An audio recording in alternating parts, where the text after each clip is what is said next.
Տեսեք ինչ շատ մեղմ եմ ասում, անարդար բան է տեղի ունենում, քննչականը վրա տալիս է ուրեմն վարույթի նյութեր, չենք էլ ծանոթացել դրանք, բայց վրա տալիս է վարույթի նյութեր, դրանք գտնվում են ուղիղ քննչական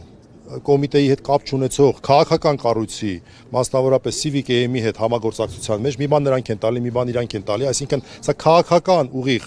ուղղորդման մասին է վկայում, բայց մեզ պաշտպաններից արգելում են նախաքննական տվյալներ հրապարակել։ Սա ուղղակի խայտառակություն է։ Օրինակ, ես հիմա չեմ կարող ասել, ըստ երևի թե քննչականի տրամաբանության, օրինակ, որ իմ պաշտպանյալի տնից օրինակ հայտնաբերված երեխայի սենյակից հայտնաբերված ինչ որ մի առարկա, երեխայի խաղալիքն է եղել, իր երեխայի այսպես խաղասրահում են հայտնաբերել։ Ես չգիտեմ, եթե դա այս հրապարակեմ դրա վաղը մյուս օր ինձ պատասխանատվության ենթարկելու հարց կառաջացնեն, թե չէ, բայց իրանք կարող են ամբողջ նախաքննական տվյալները հանրությանը ներկայացնել